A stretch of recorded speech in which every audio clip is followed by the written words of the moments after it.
आप सभी को नमस्कार। आइए, सुप्रभात। आइए मेरे भाई, देखिए मेरे प्यारे बच्चों, आपके सामने सवाल है, करने का प्रयास करें। सवाल में कह रहा है किसी त्रिभुज एबीसी में एसी के समानांतर एक सीधी रेखा हमने खींची है। एसी के समानांतर हमने एक सीधी रेखा खींची है। लेट्स से ए बी सी। और सवाल में कह रहा है कि एसी के पैरेलल एक लाइन खींची हमने। एसी के समानांतर एक सीधी रेखा पी क्यू खींची। ठीक है जी। देखिए, पहले ए था, फिर सी था, तो इसी वजह से जिधर ए था उधर पी आएगा और जिधर सी था उधर क्यू आएगा। इस तरह से खींची है कि इनके एरिया का रेशियो, एरिया का जो रेशियो है मेरे प्यारे बच्चों, triangle A B C is to triangle P V Q, इनके एरिया का रेशियो 3:1। मतलब ये एरिया मेरे प्यारे बच्चों 1 है, तो ये पूरी ट्रायंगल का एरिया कितना है? 3। हाँ जी। तो कह रहा है कि भैया अगर एरिया का रेशियो ये है तो साइड का रेशियो क्या होगा? तो बाबू साइड का रेशियो होगा स्क्वायर रूट में √3:1 का √1, यानी पूरी बड़ी साइड √3 होगी मेरे बाबू, तो ये वाली साइड 1 यूनिट। अब सवाल में कह रहा है C B is to C Q की वैल्यू बताओ। C B is to C Q, तो मेरे प्यारे बच्चों C B is to C Q पूछा है ना, तो ये बताओ सी बी कितना हुआ? √3। और सी क्यू कितना हुआ यहां से यहां तक का? तो मेरे नन्हे मुन्ने बच्चों ये 1 है, ये √3 है, तो ये वाली लेंथ क्या आ गई? √3 - 1। तो ये रेशियो आएगा √3 - 1। लेकिन आप कहेंगे इस फॉर्म में तो आंसर ही नहीं दे रखा। तो जब इस फॉर्म में आंसर ही नहीं दे रखा तो क्या ही कर लोगे आप इसका? यानी वो बटे में दे रखा होगा, तो C B upon C Q पूछा होगा। तो सी बी की वैल्यू √3 है, सी क्यू की वैल्यू √3 - 1। अब मेरे प्यारे बच्चों हर का प्रीमेकरण करेंगे, √3 + 1 से ऊपर, √3 + 1 से नीचे। तो ऊपर आएगा √3 इंटू में √3 + 1, और नीचे आ जाएगा मेरे बच्चे a - b into a+b² - b², यानी 2। तो √3/2 इंटू √3 + 1 मेरे प्यारे बच्चों राइट आंसर होगा। है कोई सा ऑप्शन? है? नहीं है।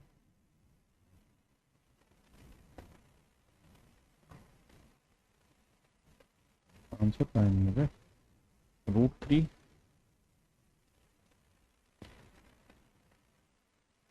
मेरे भाई ऑप्शन में ही मिस्टेक है। यहाँ आप √3 लगा दो, क्योंकि बाकी बनेगा नहीं ऐसा। तो ऑप्शन ए में करेक्शन कर लीजिए, यही ठीक है।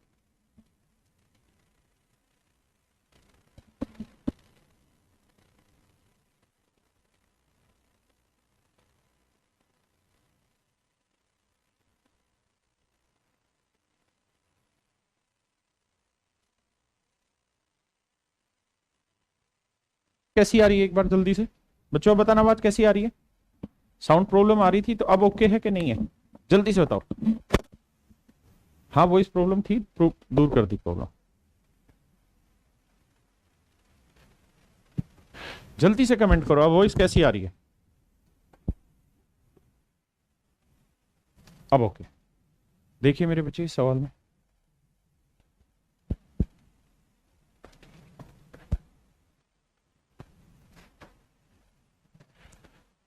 देखिए मेरे प्यारे बच्चों ध्यान से, सवाल में कह रहा है त्रिभुज एबीसी में एबी पर बिंदु डी इस प्रकार है कि बीडी 3 सेंटीमीटर है।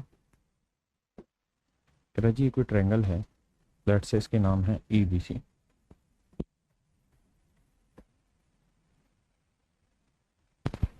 एबी पर डी इस प्रकार से एक बिंदु है कि बीडी 3 सेंटीमीटर, डी 4 सेंटीमीटर है, बीसी पर बिंदु ई है कि डीई पैरेलल है एसी के। डीई मेरे प्यारे बच्चों एसी के पैरेलल है, बहुत सुंदर। अब कह रहा है त्रिभुज बीडी का क्षेत्रफल तथा समकोण के क्षेत्रफल का अनुपात ज्ञात करो। बड़ा आसान है, देखो मेरे बच्चे, अगर ये वाली लाइन इस वाली लाइन के पैरेलल दे ही दी उसने, तो ये दो सिमिलर ट्रायंगल होगी, एक छोटी और एक पूरी बड़ी, बिल्कुल ठीक है। तो इसकी करस्पॉन्डिंग साइड 3 है, तो इसकी करस्पॉन्डिंग साइड 7 हुई। भाई ये साइड कितनी हो गई 3, तो ये वाली साइड कितनी हो गई 7। तो अगर साइडों का रेशियो 3:7 है तो एरिया क्या होगा, 3 का वर्ग 9 और 7 का वर्ग 49। तो पूरी बड़ी ट्रायंगल का एरिया 49 होगा, 49 में से 9 हटा देंगे तो एरिया कितना है 40। अब उसने हमसे क्या पूछा भैया, हमसे पूछा कि छोटी ट्रायंगल का बीडीई का और एसीईडी का एरिया का रेशियो था, तो आंसर होगा 9:40। 9:40 मेरे प्यार जो मेरा राइट आंसर।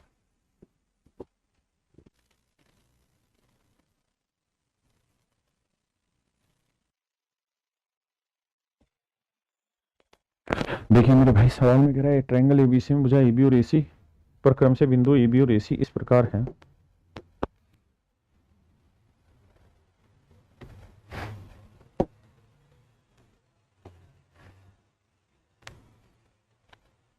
त्रिभुज एबीसी में भुजा एबी और एसी क्रम से बिंदु एबी और एसी पर इस प्रकार बिंदु है कि मैं भुजा एबी और एसी, यार ये इंग्लिश में हिंदी में गलत लिखा हुआ है, यहाँ गलत है भैया, यहाँ होगा डी और ई।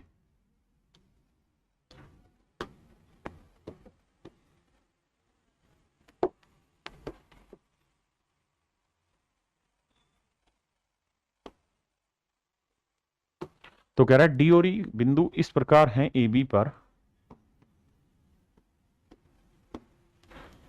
कि डी ई पैरेलल है बीसी के। डी ई पैरेलल है बीसी के और डी ई बी सी 6:7 है। डी ई इस टू बी सी का जो रेशियो 6:7 है मेरे बच्चे, इन साइडों का रेशियो 6:7 है। तो आप ये बात समझते हैं कि सर ये 6:7 है तो इसका मतलब इन साइडों का रेशियो भी 6:7 ही होगा। तो 6 का वर्ग 36, 6 का वर्ग 36 और 7 का वर्ग 49। 49 में 36 गया मेरे प्यारे बच्चों, क्या बना 49 माइनस 36 करोगे तो यू विल गेट 13। तो ये वाला वैल्यू आई 13। अब हमसे क्या पूछ रहा है वो जानने की कोशिश करते हैं। तो कहता है एडीई, तो ये आएगा 36 और कह रहा है ट्रेपीजियम जो बनी बीसीईडी, बीसीईडी जो ट्रेपीजियम बनी 13, इसका एरिया बताओ। तो आंसर है 36:13। 36 मेरे प्यारे बच्चों 13। आइए देखिए मेरे भाई सवाल में कह रहा है ट्रायंगल एबीसी में डी और ई क्रम से भुजा एबी और एसी पर बिंदु और डी बीसी के पैरेलल। आओ मेरे बच्चे सेम ही सवाल है।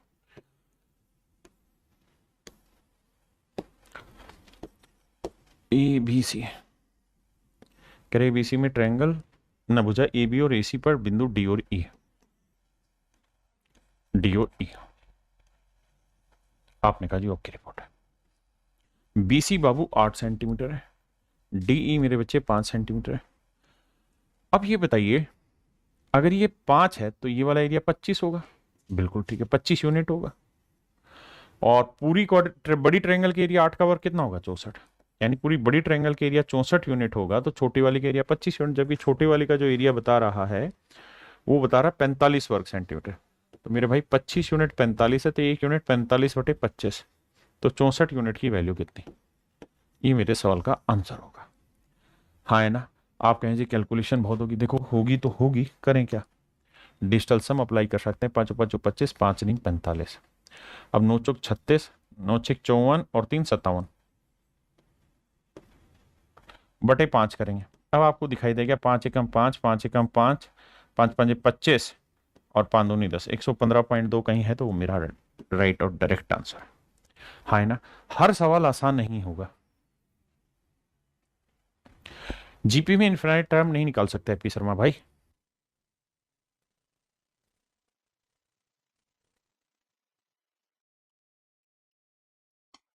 देखो मेरे भाई कहता है एम एन बीसी के पैरेलल। मेरे प्यारे बच्चों एम एन जो है वो बीसी के पैरेलल है। आपने कहा जी ठीक है।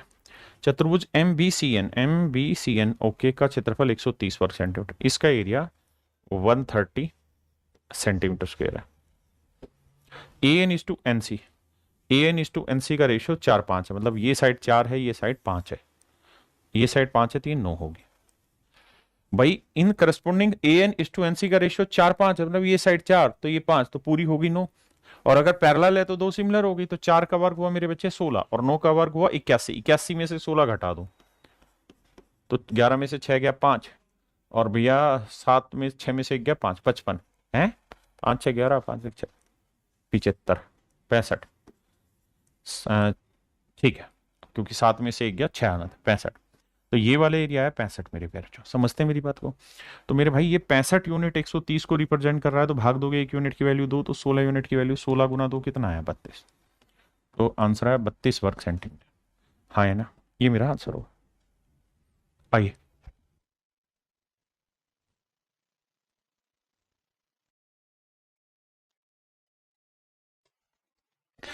देखो मेरे प्यारे बच्चों, त्रिभुज एबीसी में पी और क्यू क्रम से एबी और एसी पर बिंदु इस प्रकार हैं कि एपी 1 सेंटीमीटर है, बहुत बढ़िया। पीबी 3 सेंटीमीटर है जी, बहुत बढ़िया।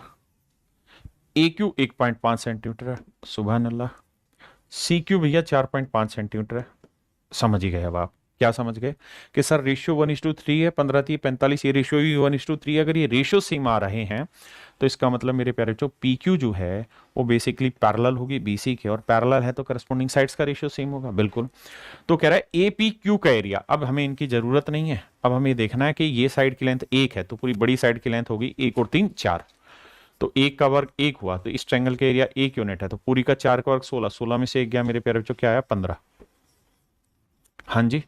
अब 1 यूनिट जो है वो मेरी रिप्रेजेंट कर रही है किसको, 1 यूनिट जो है वो मेरी रिप्रेजेंट कर रही है एपी क्यू के एरिया को, दैट इज 12 वर्ग सेंटीमीटर, 12 सेंटीमीटर स्क्वायर। हाँ जी। और अब हमसे पूछ रहा है बीपी क्यूसी का एरिया, बीपी क्यूसी का एरिया तो 15 यूनिट है, तो 15 गुना 12 करोगे मेरे प्यारे बच्चों 180 वर्ग सेंटीमीटर। ये होगा मेरे प्यारे बच्चों 180 वर्ग सेंटीमीटर। कितना होगा मेरे प्यारे बच्चों 180 वर्ग सेंटीमीटर। करिए से।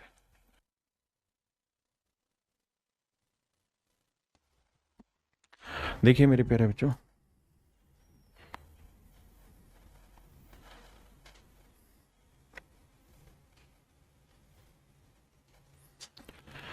सवाल में कह रहे हैं in triangle ABC D and E are the points on side AB and AC respectively. कहता है कि त्रिभुज है एबीसी जिसमें भुजा एबी और एसी पर दो बिंदु है डी और ई, डी एंड ई।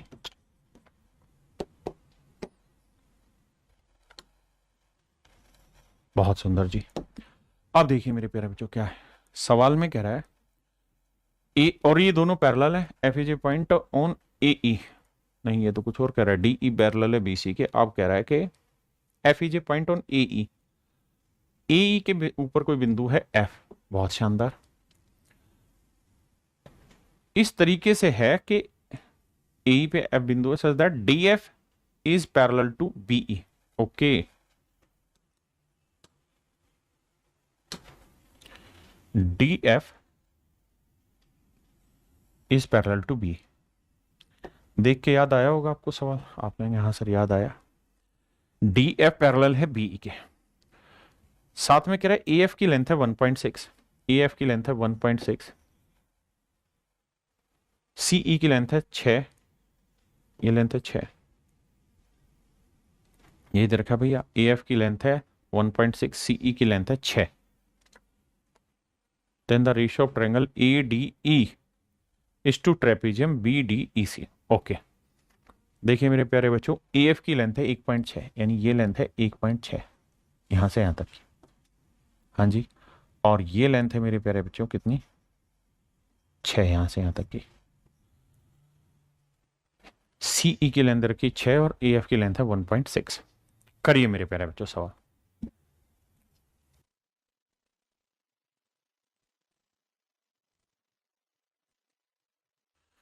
अब मेरे प्यारे बच्चों हम करते क्या हैं,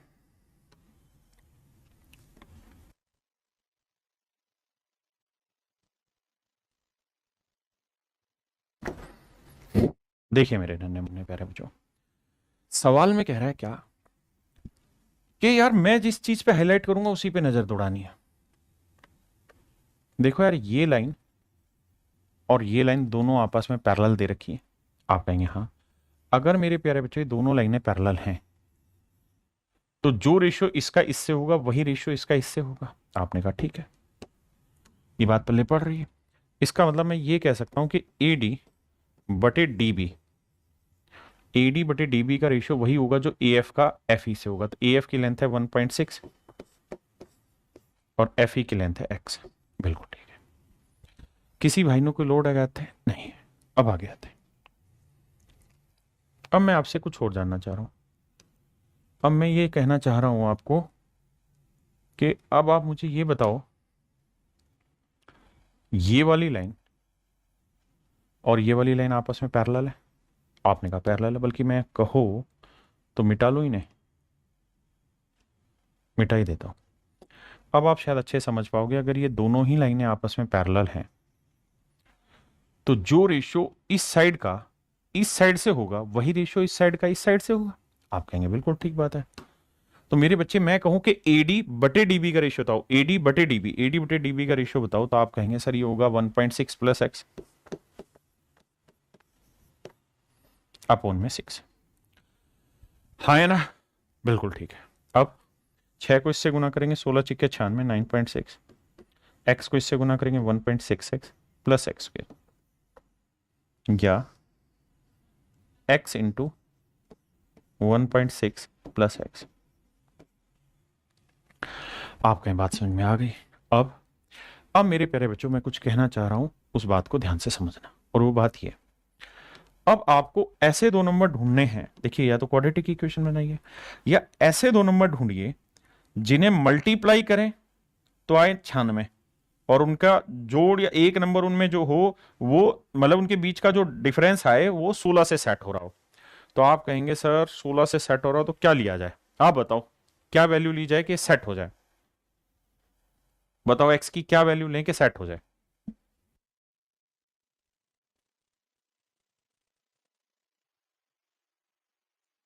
बताओ भाई। आप कहेंगे जी इस कहानी को तो सोल्व करना पड़ेगा। आओ भाई सोल्व करवाता हूं। यह आया 9.6 और यहां है x इंटू में 1.6 प्लस x। ये था, ठीक है। देखो यार, पहला तरीका तो ये है कि मैं इसे डिटेल सोल्व कर जाऊं। पहला तरीका है मेरे प्यारे बच्चों, में से किस क्या कर दूं? डिटेल सोल्व कर दूं। हाँ जी ठीक है सर। अगर मेरे प्यारे बच्चों में इसे डिटेल सोल्व करूंगा तो मुझे x से गुना करना पड़ेगा, तो x 1.6x आ जाएगा, ये x स्क्वायर आएगा और ये 9.6। सबको मैं 10 से गुना करूंगा तो ये हो जाएगा 16x, ये 10x स्क्वायर और ये आएगा मेरे प्यारे बच्चों 96। इसको इक्वेशन बनाऊंगा तो 10x square plus 16x minus 96। अब मेरे प्यारे बच्चों मैं आपसे ये जानना चाहता हूं कि ऐसे दो नंबर ढूंढ के बताइए जिन्हें गुना करें तो आए 960, गुना करें तो आए 960 और उनमें जोड़ या डिफरेंस जो हो वो 16, जोड़ या डिफरेंस जो मेरे प्यारे बच्चों क्या हो? 16। सोचो क्या होंगे? बताओ भाई। अरे मेरे भाई क्वेश्चन पल्ले नहीं पड़ा, मानता हूं डाटा थोड़ा सा वैसा है कि जिसकी कैलकुलेशन में आपको दिक्कत हो रही है, लेकिन आप ये भी तो सोचो कि तरीका तो यही होगा ना सोल्व करने का, कोई और नया तरीका तो आ नहीं सकता। तो छोटी छोटी कैलकुलेशनें तो आपको करनी ही चाहिए, हाँ है ना? और इसको और सिंप्लीफाई करना है तो 2 से काट लो, 2 से काटोगे 5x स्क्वायर आएगा, यहां से 2 से काटोगे 8x आएगा और यहां काटोगे तो 48 आएगा। अब 48 को 5 से गुना करोगे, 5 8 40, 5 चौक 20 और 4 24, 240 24। अब ऐसे दो नंबर ढूंढो जिन्हें गुना करें तो आए 224। हाँ जी, और 224 आ रहा है ना, 5 8 40, 5 चौक 20 और 4 24, ठीक है। अगर गुना करें इसे मेरे प्यारे बच्चों तो आ रहा है 240 और जोड़े घटाएं तो आए 8। तो सोचो क्या फैक्टर हो सकते हैं? तो आप कहेंगे सर क्या क्या फैक्टर ले सकते हैं? 1 गुना 240 ले सकते हैं, 2 गुना 120 ले सकते हैं, 3 से लेंगे तो 80 आ जाएगा। सर समझ में आ रहा है कि गैप बहुत ज़्यादा है, मुझे 8 का गैप लाना है तो मुझे थोड़ा बड़ा लेना होगा, तो 12 से लेते हैं। सर 12 गुना 20 क्या होता है? सर 12 दूनी 24, 12 और 20 का डिफरेंस हो जाएगा 68। यानी सर इस इक्वेशन के जो फैक्टर होंगे वो +20 और -12 होंगे। हाँ जी बिल्कुल ठीक बात है। तो मेरे प्यारे बच्चों ये हैं इसके फैक्टर और कोफिशिएंट है 5। क्वाड्रेटिक इक्वेशन सोल्व करनी जिनको नहीं आती है वो क्वाड्रेटिक इक्वेशन का मेरा एक हिस्सा देखें, मेरा एक चैनल है यूट्यूब पे क्विक रिवीजन करके, उस क्विक रिवीजन पे जाएंगे और वहाँ क्वाड्रेटिक इक्वेशन सोल्व करना देखेंगे। तो ये फैक्टर है, तो x की जो वैल्यू आएगी उसमें साइन उल्टा आएगा, 5 चौक 20 -4, और यहाँ आएगा +12/5। तो 5 दूनी 10, 5 चौक 20, 2.4 प्लस का, माइनस में लेंथ हो नहीं सकती तो होगी किस में, प्लस में। तो इसका मतलब मेरे प्यारे बच्चों x की जो वैल्यू आएगी दिस इज 2.4। अब मुझसे पूछा क्या, उस पर चर्चा करते हैं। तो मुझसे पूछा है कि बी डी, अच्छा ये 2.4 है तो बस इतना ही पूछा।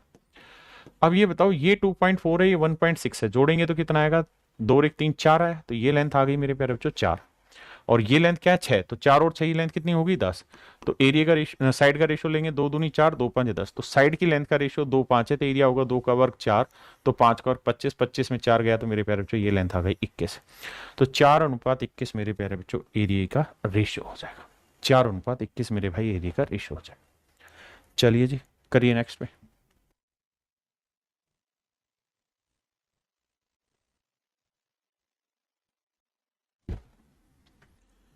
देखो यार, एक ट्रायंगल एबीसी में डी और ई, ए बी और एसी के मध्य बिंदु है।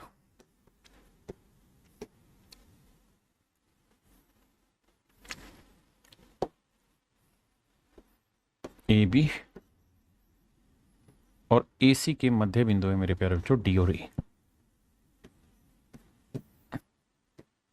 डी और ई। अब साथ में कह रहा है कि बीडी और ईसी के मिड पॉइंट हैं एम और एन। बीडी और ईसी के मिड पॉइंट है, यहां रख लेते हैं ये डी और ये ई। बीडी का मिड पॉइंट है एम और ईसी का मिड पॉइंट है एन। अब मेरे बाबू ध्यान से मेरी कहानी को समझना। आप जब भी किसी त्रिभुज के मध्य बिंदुओं को मिलाएंगे तो जो लाइन बनेगी वो तीसरी लाइन के पैरेलल होगी। यहां पे भी यही होगा, मिड पॉइंट को मिलाएंगे तो पैरेलल होनी। बिल्कुल ठीक।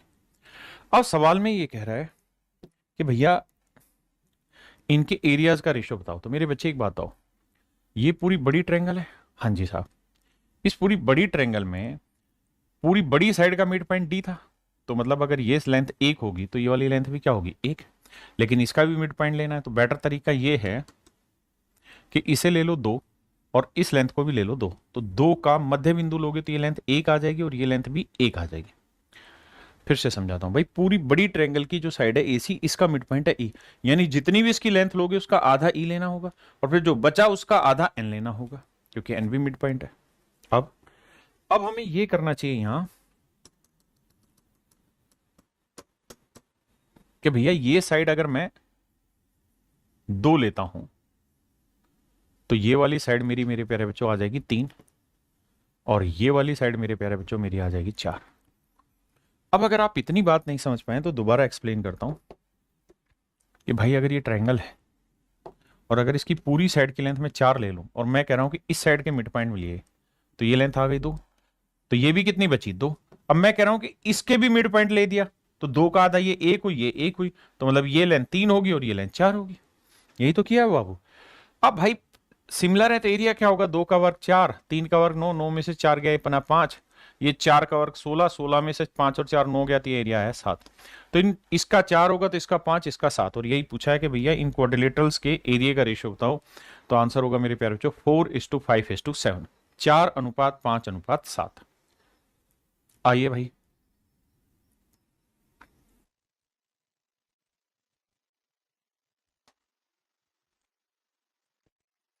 देखो मेरे भाई सेम ही सवाल है, यहां बस उसी चीज को पलटा हुआ है। सवाल में कह रहा है कि भैया ट्रायंगल एबीसी में एम और एन भुजा ए बी और एसी के मध्य बिंदु है।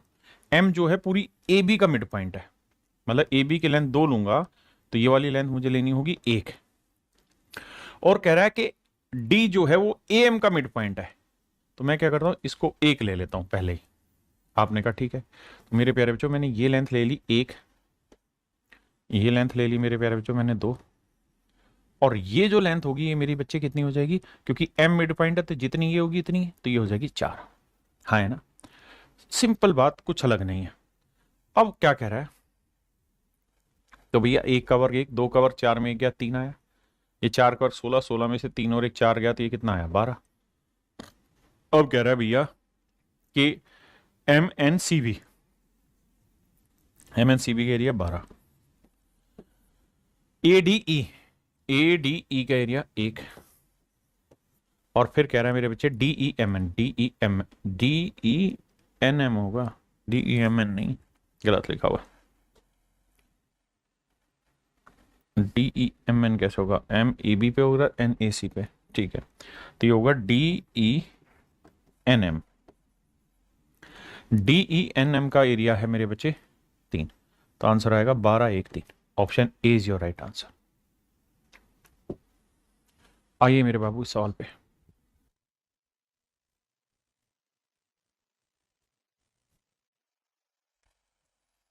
देखिए दोस्त, सवाल में कह रहा है कि ट्रायंगल एबीसी में डी और ई रेखा बीसी पर 2 बिंदु हैं जो भुजा बीसी को समत्रिभाजित करते हैं।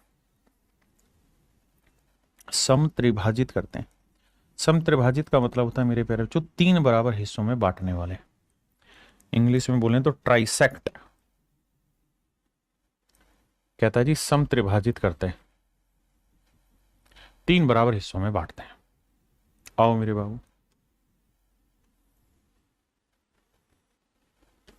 कहता है जी ये कोई ट्रायंगल है ABC,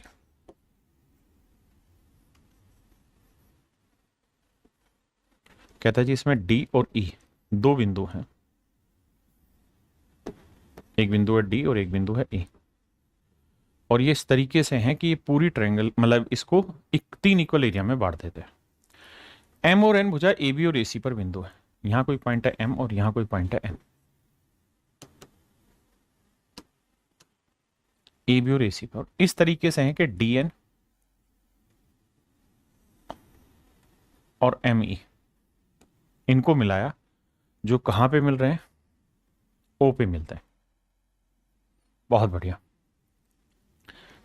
AB और DN ये पैरेलल है, कह रहा है कि DN जो है AB के पैरेलल है, ME जो है वो AC के पैरेलल है। तो हमें बताना एरिया ऑफ DOE और ये वाला सारा सीन। आओ मेरे भाई, पहले एक बार ये फिगर है, इतनी बात को समझो, उसके बाद आगे चलें।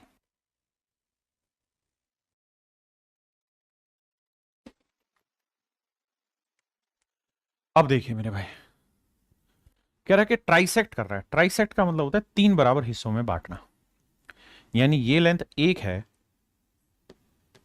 तो ये वाली लेंथ भी 1 है, और मेरे बच्चे ये वाली लेंथ भी 1 है। अब आते हैं आगे इस पे। अब बाबू बड़े ध्यान से मेरी बात को सुनना।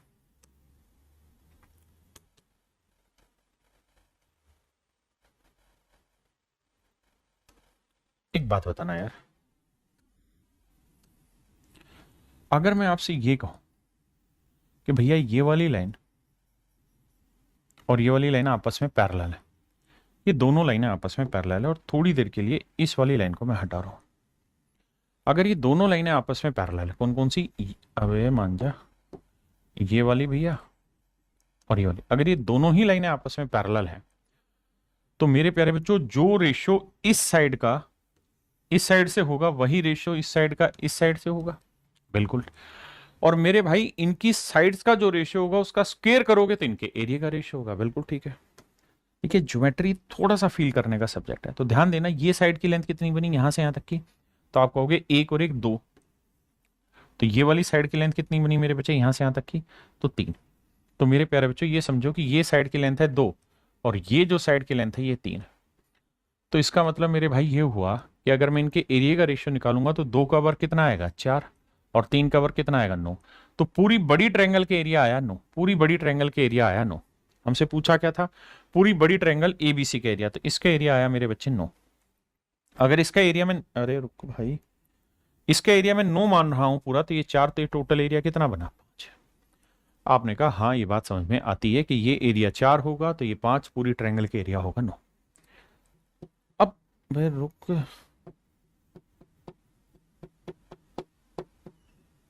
क्लियर है जी। अब अगली बात पे आते हैं। अब मेरे बच्चे मैं आपको ये कह रहा हूं कि ये भी तो यहां थी। आपने कहा हाँ बिल्कुल थी। अगर ये लाइन यहां थी तो मैं इसको छोटा कर देता हूं यहां तक। तो इसका मतलब अगर मैं अब इस वाली ट्रायंगल को लूं, इस वाली को,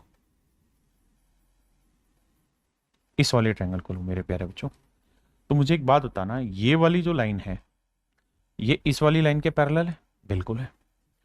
क्योंकि ये सवाल ने दिया हुआ था। और अगर पैरेलल है तो इनके एरिया का रेशियो क्या होगा, करस्पॉन्डिंग साइड्स। तो इसकी साइड की लेंथ 1 यूनिट है, तो इसकी साइड की लेंथ कितनी है, 2। तो भैया 1 का वर्ग 1 होगा तो 2 का वर्ग 4, तो ये पूरा एरिया 4 था, ये 1 है, तो मेरे प्यारे बच्चों ये वाला एरिया कितना हुआ, 3। आपने कहा ठीक है भाई, ये 1 है, ये पूरा 2 है, तो 1 का वर्ग 1, 2 का वर्ग 4, तो ये पूरा एरिया 4 था, तो पूरा एरिया आ रहा था 9। अगर पूरी बड़ी ट्रायंगल का एरिया 9 था तो छोटी का 4, 4 में ये 1 है, तो ये कितना है, 3। ओके रिपोर्ट है जी। अब इसको बढ़ाते हैं, जो कि बढ़ी हुई थी, ये सिर्फ समझाने के लिए छोटी की थी। तो मेरे बच्चे जैसे इसका एरिया 3 आया ना, सेम इसी तरह से करोगे, ये 1 ये 2, तो ये 1, तो ये पूरी का 4 आएगा, तो ये भी 3 निकल के आएगा। आपने कहा हाँ। मेरे बच्चे पूरी ट्रायंगल का एरिया क्या माना था, 9, तो 9 में 3 3 6 और 1 7, तो ये वाला एरिया क्या है, 2। आपने कहा ठीक है। अब मेरे भाई हमसे जो पूछा वो एरिया उठा के यहां से रखना है। हमसे पूछा है पहली लाइन में कि भाई ए बी सी के एरिया बताओ कितना है, तो 9 लिया है हमने, यहां लिखता हूं। अब मुझसे कह रहा है डी ओ ई का एरिया बताओ, तो भैया डी ओ ई का एरिया 1 है, तो ये एरिया 1 हुआ। आगे पूछा है ए एम ओ एन का एरिया बताओ, ए एम ओ एन का एरिया बताओ, तो 2 है, तो ये एरिया 2 आया। तो जोड़ोगे मेरे बच्चे, तो 1 और 2 3, 3/9 को काटोगे तो आएगा आंसर 1/3। तो आंसर का एरिया का रेशियो होगा मेरे प्यारे बच्चों 1:3। तो मेरे भाई ऑप्शन ए मेरा राइट आंसर है, ऑप्शन ए मेरे प्यारे बच्चों मेरा राइट आंसर। हाँ जी। तो मेरे प्यारे बच्चों आज हम पढ़ने जा रहे हैं कॉन्ग्रुएंसी। कॉन्ग्रुएंसी को हिंदी में कहते हैं सर्वांग समता।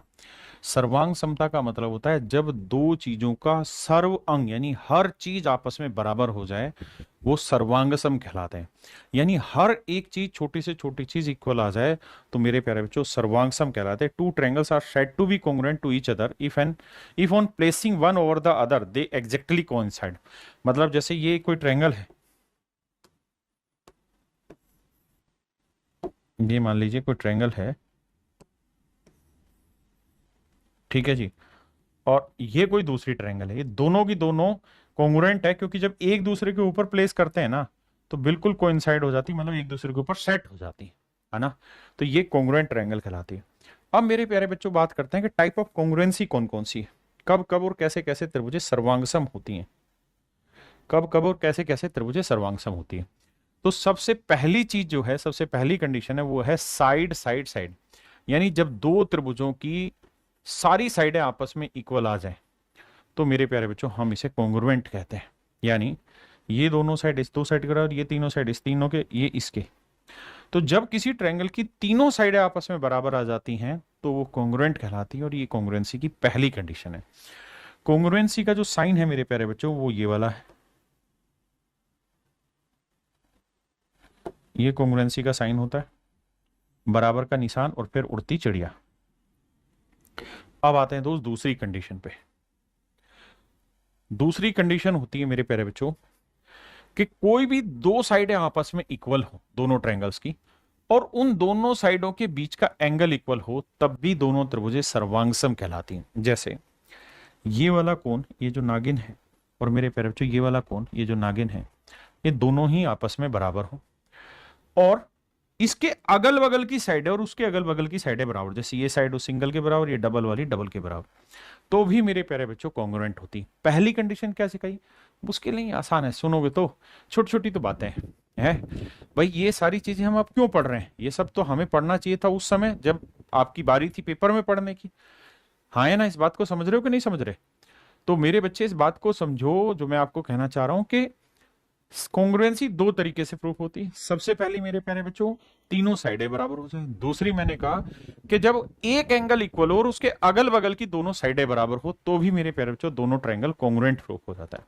अब आते हैं तीसरी प्रॉपर्टी पे।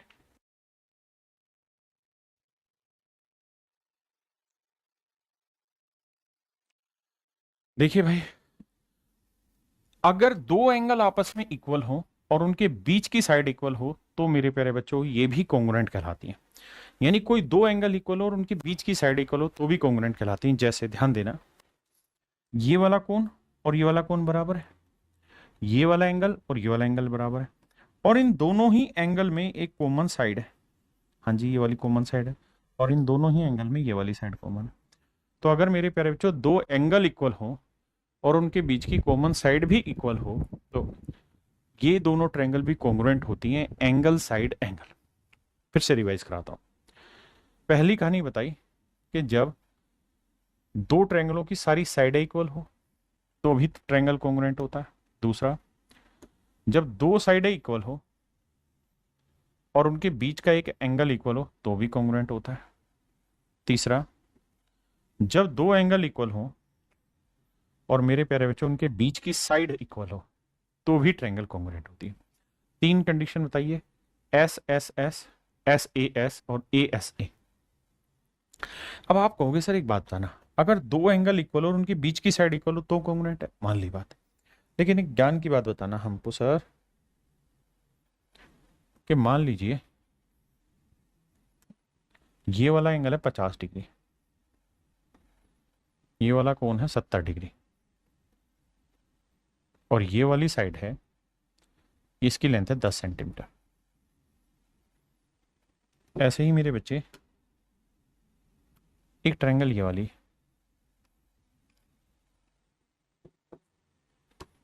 इसमें ये वाला कोण 70 डिग्री है, ये वाला कोण 50 डिग्री, और इस वाली साइड की लेंथ 10 सेंटीमीटर। तो ये बात तो हम समझ गए कि दोनों कॉन्ग्रुएंट होंगी, और कॉन्ग्रुएंट होने का रीजन है कि भाई दो एंगल इक्वल हैं और उन दोनों एंगल के बीच में आने वाली साइड इक्वल है। बिल्कुल ठीक है।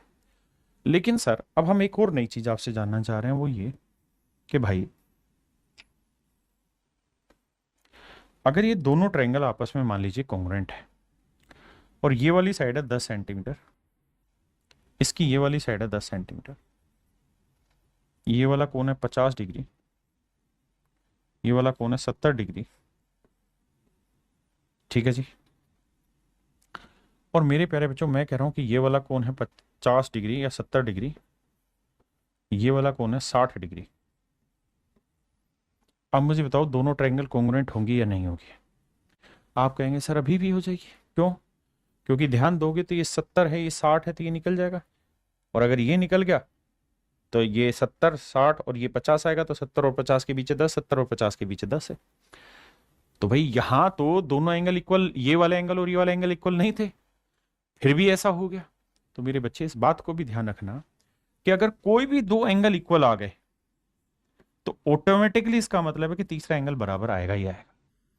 तो यानी कोई एक साइड बराबर दे रखी हो और उसके साथ कोई भी दो एंगल इक्वल आ जाए तो भी ट्रायंगल कॉन्ग्रुएंट हो जाती है, चाहे वो एंगल एंगल के साथ वाली साइड हो या ना हो। जैसे मैं अगर आपको एक और एग्जांपल के थ्रू समझाऊं और मैं ये कहूं कि भैया ये वाला कोण है 80 डिग्री, ये वाला कोण है 70 डिग्री, ये वाला कोण है 80 डिग्री और ये वाला कोण है 70 डिग्री,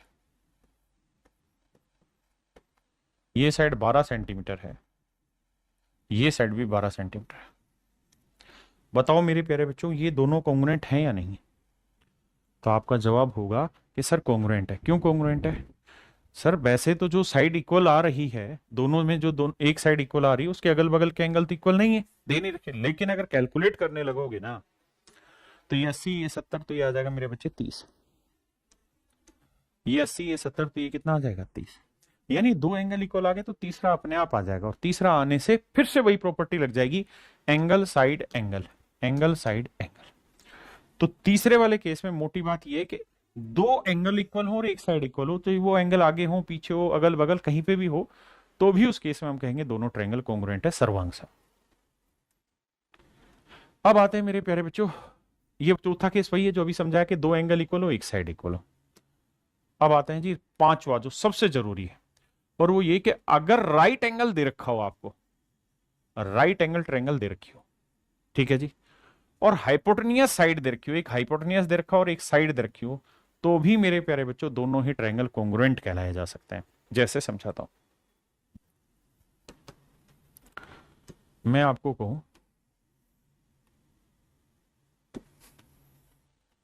कि भाई ये भी राइट एंगल ट्रायंगल है, ये भी राइट एंगल ट्रायंगल है, ये साइड 13 है, ये साइड 5 सेंटीमीटर, ये साइड 12 सेंटीमीटर है, ये साइड 13 सेंटीमीटर। मेरे नन्हे मुन्ने बच्चों मुझे ये बताओ कि क्या ये दोनों ट्रायंगल आपस में कॉन्ग्रुएंट है? क्या ये दोनों त्रिभुजें आपस में सर्वांगसम है? क्या आप ये कह सकते हैं कि दोनों त्रिभुजें सर्वांगसम है? या मैं 12 सेंटीमीटर को उठा के यहां लिख देता हूं 5 सेंटीमीटर। मुझे बताइए क्या ये दोनों त्रिभुज सर्वांगसम है, कॉन्ग्रुएंट है? आप कहेंगे सर कॉन्ग्रुएंट होने की पहली कंडीशन ये थी कि तीनों साइडें बराबर हो। वो तो नहीं हो रहा क्योंकि ये 5 है, ये 13 है। दूसरी कंडीशन ये थी कि जो दो साइडें इक्वल हो उनके बीच का एक एंगल इक्वल हो। तो ये दोनों साइडें इक्वल है लेकिन इनके बीच के एंगल के बारे में कोई रेफरेंस नहीं है। तीसरा ये कहा था कि कोई दो एंगल इक्वल आ जाए और एक साइड आए, तो सर दो एंगल तो इक्वल है ही नहीं, एक 90-90। लेकिन मेरे बच्चे राइट एंगल ट्रायंगल में ये कहानी चलेगी। राइट एंगल ट्रायंगल में, राइट एंगल ट्रायंगल में समकोण त्रिभुज में एक हाइपोटेनियस इक्वल आ जाए और एक दूसरी कोई भी साइड इक्वल आ जाए तो भी मेरे प्यारे बच्चों कॉन्ग्रुएंट हो जाती है। क्यों? क्योंकि राइट एंगल प्रॉपर्टी से 5 है 13 3 निकल जाएगी 12। ये 5 है 13 3 कितनी आएगी 12। तो देखोगे तो साइड साइड साइड वाली प्रॉपर्टी फिट बैठ गई। यानी मेरे बच्चे अगर समकोण त्रिभुज है, अगर मेरे प्यारे बच्चों समकोण त्रिभुज है तो कॉन्ग्रुएंसी के लिए बस ये देखो कि समकोण त्रिभुज और हाइपोटेनियस और एक साइड आपस में इक्वल दे रखी हो तो हम कह देंगे हाँ ये राइट एंगल ट्रायंगल है, अदरवाइज नहीं। बात खत्म। अब मेरे प्यारे बच्चों इस पे छोटे छोटे सवाल लेंगे। आइए,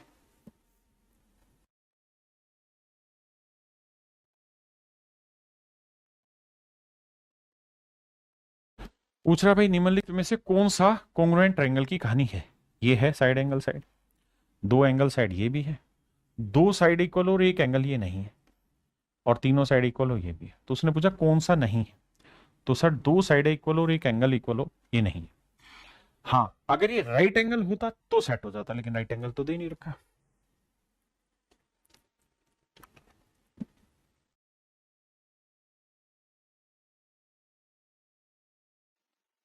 सवाल में कह रहा है कि दो त्रिभुज एबीसी और पीक्यूआर में, एक ट्रायंगल एबीसी और एक ट्रायंगल है पीक्यूआर,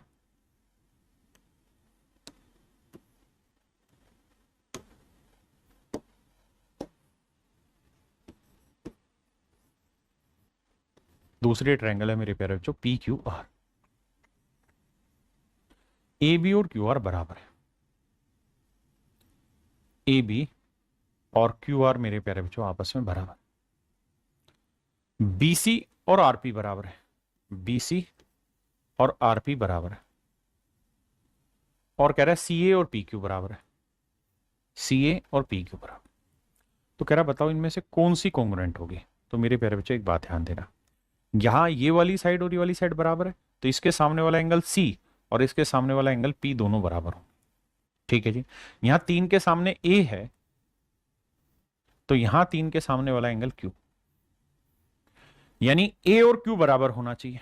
तो देखो यार यहां ए के बराबर पी दे रखा है, यहां ए के बराबर क्यू है तो ये सेट है, यहां ए के बराबर क्यू नहीं है तो ये गलत है, और यहां ए के बराबर क्यू नहीं है तो ये गलत है। भाई उसी रेस्पेक्ट में तो लिखोगे जिस रेस्पेक्ट में, तो ऑप्शन बी ठीक है। अगर मैं लिख रहा हूं सी बी ए तो सी किसके इक्वल होगा यहां पे मेरे प्यारे बच्चों? ये वाली कर्लिंग लाइन किसके इक्वल होगी? पी। तो यहां सी है तो यहां पी आएगा, यहां ए है तो यहां क्यू आएगा, तो यहां बी है तो यहां आर आएगा। तो option B is your correct answer. यानी हमें उसकी करस्पॉन्डिंग चीजें पकड़ने की कोशिश करनी और कुछ नहीं। थोड़ा छोटा कर दूं भाई ताकि चीजें दिखाई साफ सुथरी दे जाए, करिए कोशिश।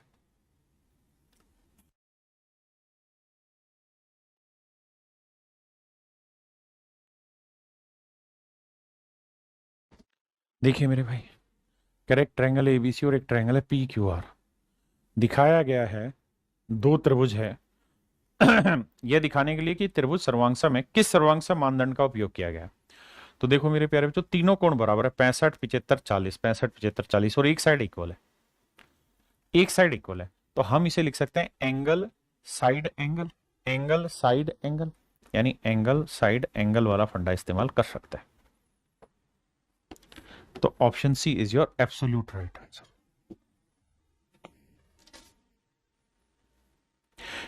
सवाल में कह रहा है बताओ इनमें से कौन सा एक सर्वांगसम है? जैसे यहां देखें तो मेरे प्यारे बच्चों तीनों कोण बराबर है, अगर तीनों कोण बराबर हैं तो समरूप होगा, सर्वांगसम नहीं। यहां तीनों साइडें बराबर, ये साइड इसके बराबर, ये इसके बराबर, ये इसके बराबर, तो ये सर्वांग सम होगा। यहां देखिए दो एंगल इक्वल आ गए, दो एंगल इक्वल है और एक साइड है इक्वल है, तो ये भी सर्वांग सम होगा। बताया ना, कोई भी दो एंगल इक्वल आ जाए और एक साइड इक्वल आ जाए, चाहे वो साइड बीच में हो या साइड में हो, कोई फर्क नहीं पड़ता, बस एक साइड और दो एंगल इक्वल आ गए तो कॉन्ग्रुएंट हो गए। यहां आइए मेरे बच्चे, ये वाला एंगल और ये वाला एंगल इक्वल है, ये दोनों एंगल इक्वल है और ये साइड इक्वल है, तो ध्यान देना angle side angle, angle side angle equal है, तो मेरे प्यारे बच्चों ये कॉन्ग्रुएंट है। ये मेरे नन्हे मुन्ने प्यारे बच्चों क्या है, सर्वांग सम है। क्या है जी, सर्वांग सम।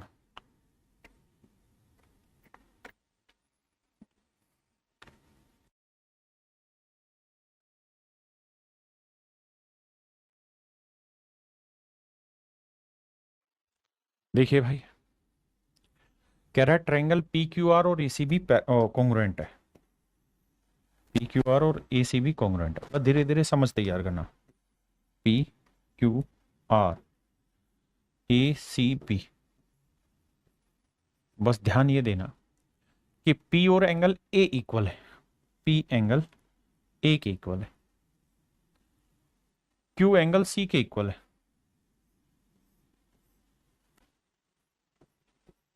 और आर इक्वल जो होगा मेरे बच्चे बी के होगा।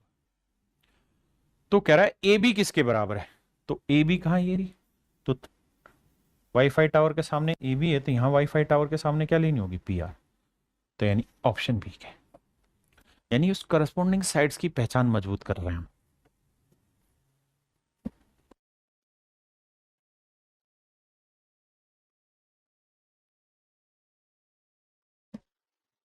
देखिए मेरे बच्चे, कह रहा भाई with congruence criteria the following triangles are congruent, किस क्राइटेरिया के तहत ये कॉन्ग्रुएंट है, तो देख रहे हो ये साइड इसके बराबर है, ये साइड इसके बराबर है, ये साइड इसके बराबर है, तो मेरे प्यारे बच्चों तीनों साइड इक्वल हैं, तो ट्रिपल एस की वजह से तीनों ट्रायंगल, मतलब दोनों ट्रायंगल क्या है मेरे बच्चे, कॉन्ग्रुएंट है।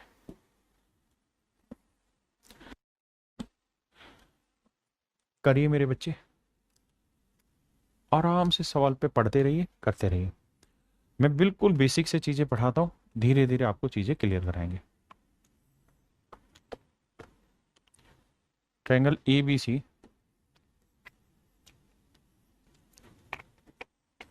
पी क्यू आर में ए बी पी क्यू के इक्वल है, ए बी जो है मेरे प्यारे बच्चों पी क्यू के इक्वल है, ये वाली लेंथ और पी क्यू ये वाली लेंथ आपस में बराबर है, ठीक है जी। एंगल बी और क्यू इक्वल है, ये वाला एंगल इस वाला एंगल के इक्वल है, दोनों त्रिभुज साइड एंगल साइड की वजह से कॉन्ग्रुएंट है, एस ए एस की वजह से कॉन्ग्रुएंट है। अगर साइड एंगल साइड की वजह से कॉन्ग्रुएंट है तो भाई ये साइड इस साइड के इक्वल दे रखी है, ये एंगल इस वाले एंगल के इक्वल है, तो कह रहा है और क्या कहानी हो सकती है, आप क्या बताना चाहेंगे कि भाई ये सर्वांगसम हो सकती कब, तो कौन सी क्राइटेरिया आपके हिसाब से होगी, सोचो।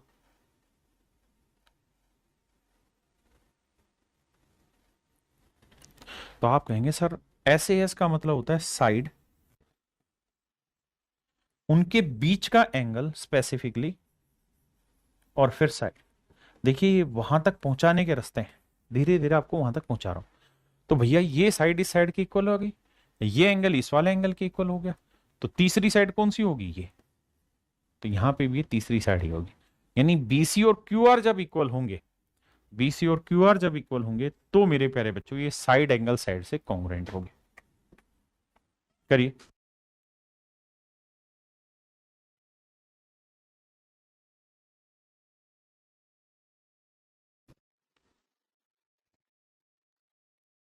कह रहा जी बताइए किस वजह से दोनों ट्रायंगल आपस में कॉन्ग्रुएंट है। मेरे नन्हे मुन्ने बच्चों एक बात बताना, ये दो स्ट्रेट लाइन है, अगर ये दो स्ट्रेट लाइन है तो ये वाला एंगल और ये वाला एंगल वर्टिकल अपोजिट होगा, बिल्कुल ठीक है। और अगर ये शीर्षाभिमुख कोण होंगे मेरे प्यारे बच्चों दोनों, तो हम एक चीज कह सकते हैं साइड एंगल साइड, यहां पे भी साइड एंगल साइड, यानी साइड एंगल साइड की वजह से मेरे प्यारे बच्चों दोनों ट्रायंगल कॉन्ग्रुएंट होगी। भाई देखो ये साइड डबल वाली एंगल सिंगल साइड, डबल वाली एंगल सिंगल साइड, तो यानी मेरे प्यारे बच्चों साइड एंगल साइड की वजह से दोनों ट्रायंगल क्या हो गई, कॉन्ग्रुएंट हो गई। बेसिक छोटी छोटी बातें पकड़ो। अब यहां देखो, यहां मैं क्या करता हूं, आपको समझाने के लिए दो त्रिभुजें बनाता हूं ताकि आप बेटर समझ पाए चीजों को।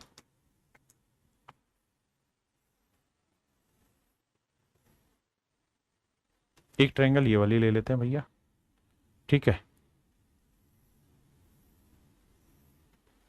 और एक ट्रायंगल ये वाली ले लेते हैं। अगर नाम रखेंगे तो ये होगा डी, ये बी और ये सी, और ये ए, ये एफ, ये ई।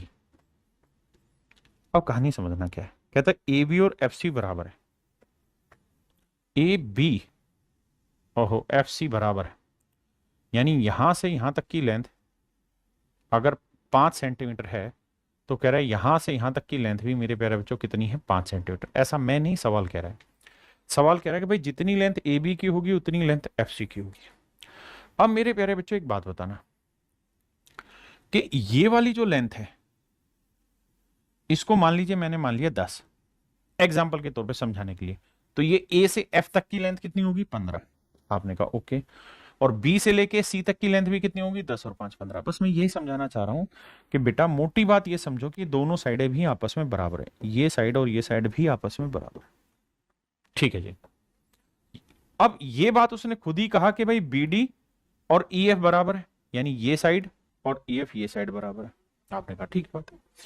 अब साथ में वो ये भी कह रहा है कि ए एफ ई ये वाला एंगल और डी बी सी ये वाला एंगल, सी बी डी ये वाला एंगल, ये दोनों एंगल भी बराबर है। तो कह रहा है किस प्रॉपर्टी के तहत है, तो मेरे प्यारे बच्चों side angle side, side angle side, यानी साइड एंगल साइड प्रॉपर्टी के तहत ये दोनों ट्रायंगल कॉन्ग्रुएंट है। देखिए मेरे बच्चे जिनका भी बेसिक अच्छा है वो रिकॉर्डेड लेक्चर देखा करो, लाइव मेंबर टाइम खराब करा करो अपना। मैं इतना धीरे धीरे स्टेप बाय स्टेप चीजें लेके चल रहा हूं ताकि आपको समझ आए। एक भाई कह रहे 5 क्यों माना, अरे बाबू 5 नहीं माना, ये सिर्फ समझाने के लिए माना है कि भाई उसने ये बात कही है ना कि ए बी की लेंथ और एफ सी की लेंथ बराबर है, तो मान लीजिए एक्स है तो ये भी एक्स है। अब इस लेंथ को मैंने वाई मान लिया, तो तुझे ये समझ में आना चाहिए कि ए एफ की लेंथ भी एक्स प्लस वाई है और बीसी की लेंथ भी मेरे बच्चे एक्स प्लस वाई है। ये मैंने कहने का अर्थ सुना है।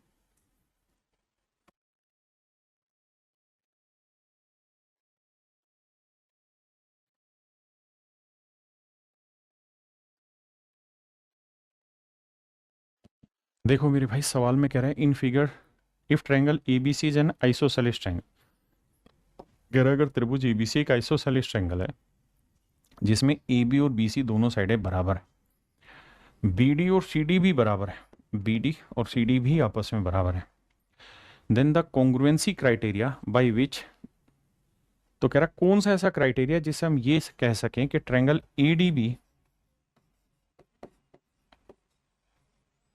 कॉन्ग्रुएंट होगी किसके मेरे प्यारे बच्चों, ट्रायंगल ए बी सी के, ए डी सी के। कहता कौन सा वो क्राइटेरिया होगा जिसके थ्रू हम ये समझा सकें कि दोनों ट्रायंगल कॉन्ग्रुएंट होगी, ए डी बी और ए डी सी। तो मेरे बच्चों सबसे पहले इस बात पे फोकस करिए कि ये जो ट्रायंगल है, इस ट्रायंगल में मेरे प्यारे बच्चों ये दोनों ही साइडें आपस में बराबर दे रखी है। ऐसा मैं नहीं कह रहा हूं, सवाल कह रहा है बाबू कि भैया ये दोनों साइडें बराबर है। अगर ये दोनों साइडें बराबर है, आइसोसेलेस ट्रायंगल है, समद्विबाहु त्रिभुज है, तो इसके आमने सामने के कोण भी तो बराबर होंगे, बिल्कुल होंगे। तो इसका मतलब सर ये वाला कोण और ये वाला कोण भी बराबर होगा, बिल्कुल होगा। तो सर अगर ध्यान दोगे तो आप पहचान पाओगे कि ये हुई साइड, ये हुआ एंगल और ये हुई साइड, सेम यही साइड एंगल और साइड, तो साइड एंगल साइड मेरे प्यारे बच्चों बराबर होगी, साइड एंगल साइड मेरे प्यारे बच्चों फिर से बराबर हो जाएगी, साइड एंगल साइड।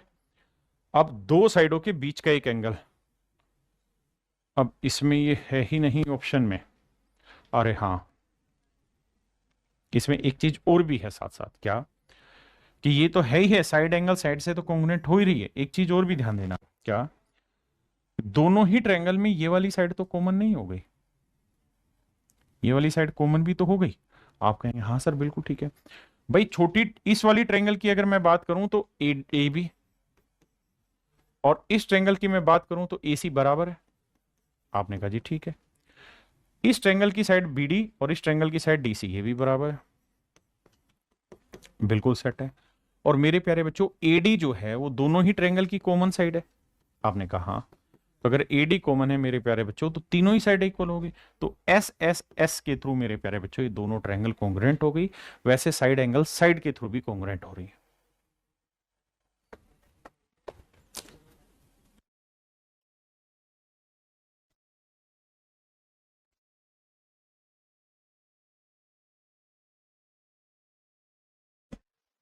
देखिए मेरे बच्चे, सवाल में कह रहा है त्रिभुज सर्वांगता कथन को पूरा करिए। कहता है बताइए किस वजह से जो ट्रायंगल है वो कॉन्ग्रुएंट है, आपको बतानी है। एफ आई जी कॉन्ग्रुएंट है ट्रायंगल किसके, नाम लेना। तो देखो मेरे प्यारे बच्चों, सिंपल सी बात मेरी समझना, यहां वो ये एंगल बांटने का अर्थ ये है कि वो ये कहना चाह रहा है कि दोनों एंगल इक्वल है। आपने कहा ठीक है। तो मेरे प्यारे बच्चों ये साइड इस साइड के इक्वल है, बिल्कुल। ये दोनों एंगल इक्वल है, बिल्कुल। और ये वाली जो साइड है मेरे प्यारे बच्चों, ये दोनों में क्या है, कॉमन है। आपने कहा बिल्कुल ठीक है, तो ये कॉन्ग्रुएंट है।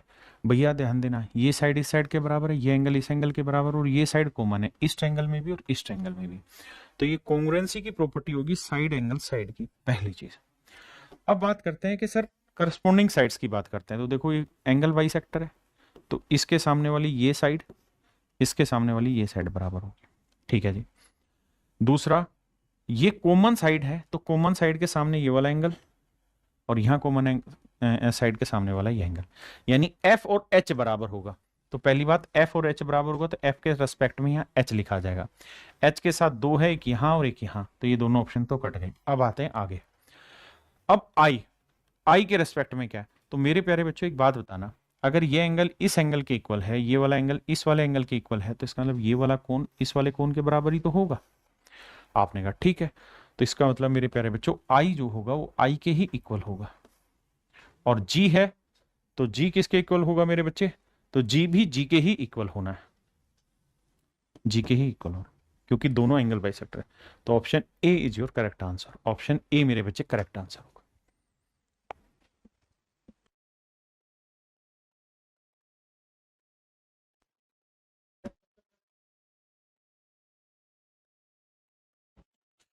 देखिए मेरे बच्चे, कह रहा है कि भाई ये कॉन्ग्रुएंसी का स्टेटमेंट पूरा करो। कह रहा है जी ये वाली साइड इस वाली साइड के इक्वल है, ठीक है जी। ये वाली साइड इस वाली साइड के इक्वल है, और मेरे प्यारे बच्चों ये जो साइड है ये दोनों ही ट्रायंगल में क्या है, कॉमन है, तो कॉन्ग्रुएंट होंगे। तो बेटा ये बताओ, ये डबल के सामने वाला ये वाला एंगल डबल, यहाँ डबल के सामने ये वाला एंगल डबल, यहाँ सिंगल के सामने वाला ये एंगल सिंगल, यहाँ सिंगल के सामने वाला ये एंगल सिंगल, इक्वल होगा। यहाँ कॉमन साइड के सामने वाला ये कोण, और यहाँ कॉमन के सामने वाला ये कोण, मतलब O और Q A के रेस्पेक्ट में आएंगे। तो O है तो यहाँ बीच में Q आएगा, N है तो N दोनों में ही N रहेगा बाबू, P है तो दोनों में ही एंगल P ही रहना है। तो NQP मेरे प्यारे बच्चों मेरा राइट आंसर होगा। N एंगल B, मतलब ऑप्शन बी राइट आंसर।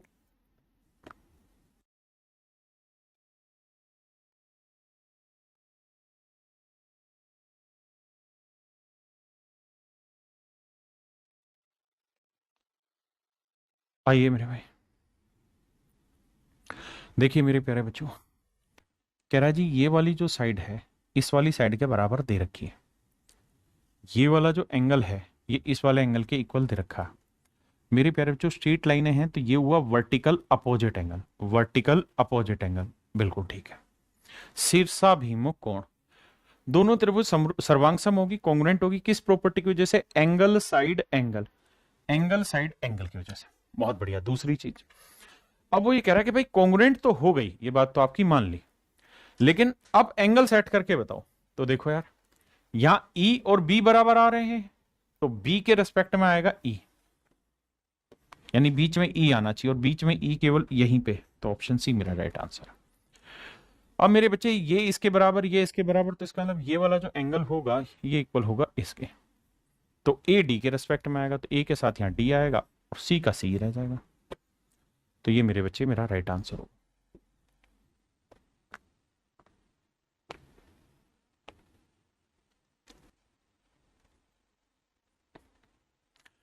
भाई कॉन्ग्रुएंसी इतना बेसिक से सिखा रहा हूं ना कि धीरे धीरे हर बच्चा पकड़ पाए। आइए अब सामने, मेरे प्यारे बच्चों ये इसके इक्वल दे रखा है, ये इसके इक्वल दे रखा है, और ये साइड दोनों ही ट्रायंगल में क्या हो गई, कॉन्ग्रुएंट। कौन कौन सी दो ट्रायंगल, ये और ये। तो कॉन्ग्रुएंट है किस रेस्पेक्ट में, angle side angle, angle side angle से कॉन्ग्रुएंट है। अब भैया एक बात बताना, ये दोनों एंगल इसके दोनों एंगल के इक्वल है, तो ये वाला एंगल इस वाले एंगल के इक्वल होगा। आपने कहा बिल्कुल।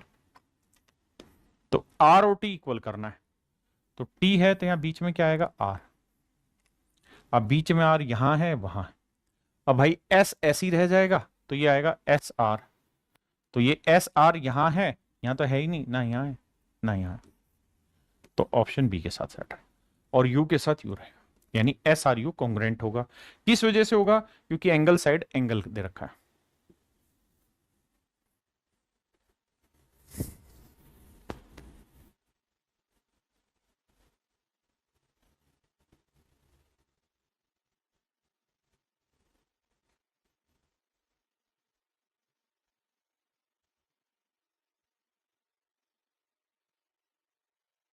मेरे बच्चे ये सेम ही है, बस यहाँ सवाल में मिसिंग है।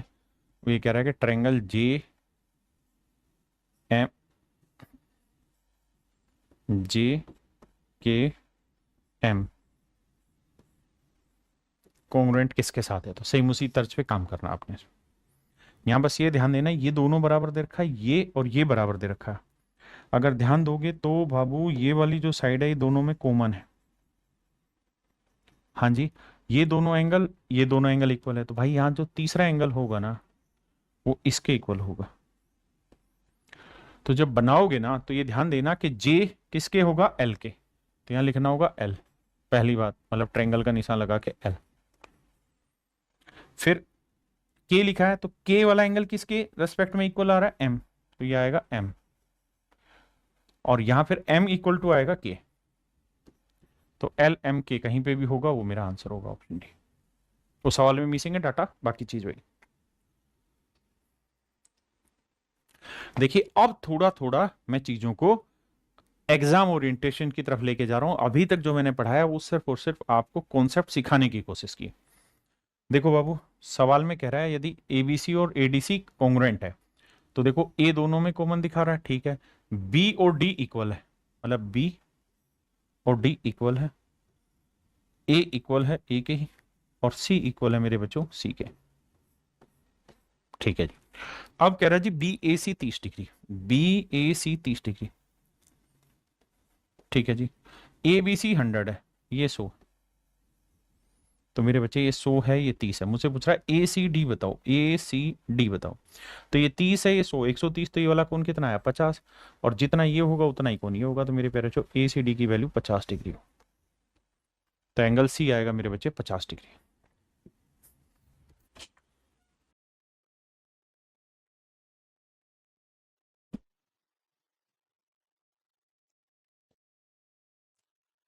देखिए मेरे बच्चे, सवाल में कहता आकृति एबीसीडी एक चतुर्भुज है जिसमें B N D M A C पर, B N D M A C पर इस प्रकार, जिसमें बी एन और डी एम ए सी पर, कहता बी एन ये वाला और डी एम ये ए सी के ऊपर इस तरीके से परपेंडिकुलर हैं कि बी एन और डी एम बराबर है, बी एन और डी एम दोनों की लेंथ भी बराबर है। सवाल में ऐसा कह रहा है जी ये दोनों लेंथ है आपस में इक्वल है, ऐसा मैं नहीं कह रहा, सवाल कह रहा है। और कह रहा है ओबी की लेंथ है 4 सेंटीमीटर, ओबी ये लेंथ है मेरे प्यारे बच्चों 4 सेंटीमीटर। तो आपने बताना बीडी की लेंथ क्या होगी, यानी यहां से यहां तक की लेंथ क्या होगी, ये मेरा सवाल।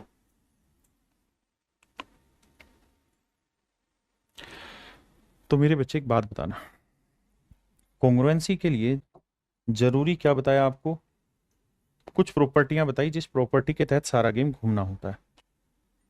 आइए भाई उसी चीज पे घुमाता हूं आपको ले जाकर। अब जरा ध्यान देना,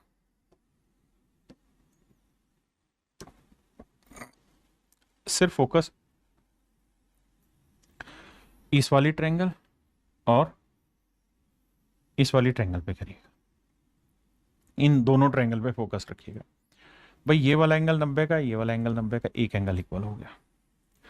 ये वाला एंगल वर्टिकल अपोजिट है और ये वाला कोण भी वर्टिकल अपोजिट है, शीर्षाभिमुख कोण है, बराबर हो गया। यानी मेरे बाबू ये वाला कोण और ये वाला कोण बराबर होगा। आपने कहा ठीक है। हम बात किस पे कर रहे हैं भैया? हम बात कर रहे हैं इस पे।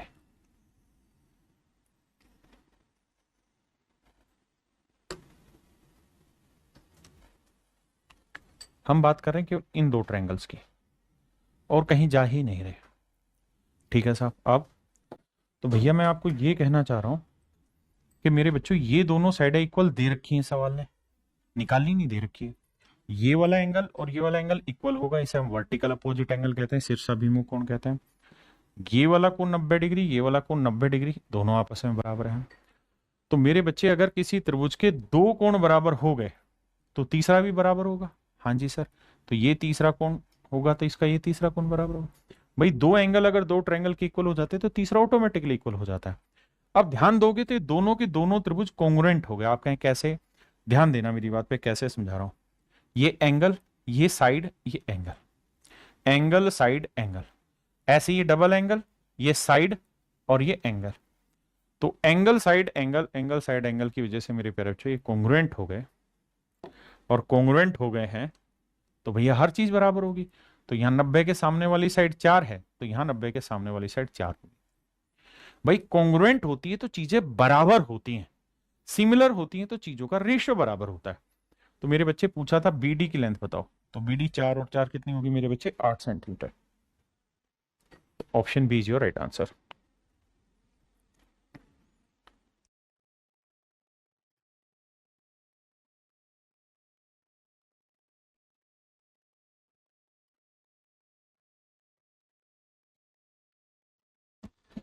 देखिए मेरे भाई, सवाल में कह रहा है एंगल ए की वैल्यू बताइए क्या होगी।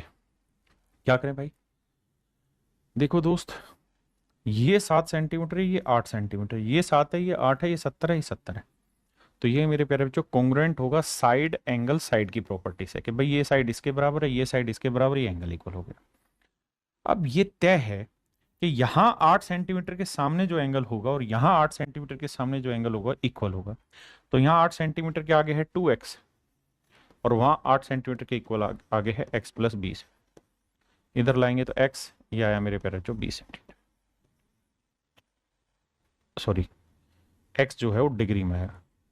तो मेरे प्यारे बच्चों एंगल ए मुझसे पूछा हुआ है तो वो 2x है, तो 20 दूनी 40 डिग्री मेरा राइट आंसर है। 40 डिग्री एब्सोल्यूट राइट आएगा।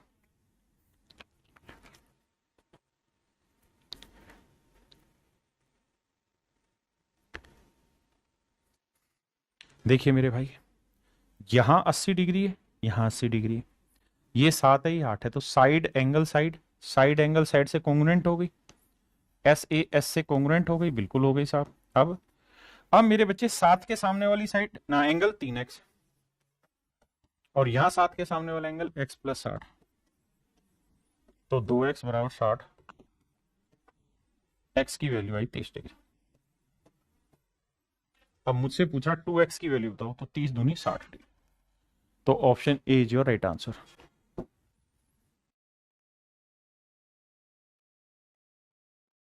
देखो मेरे भाई सेम ही क्वेश्चन है, उसी तरीके से होगा। आइए चेक करिए।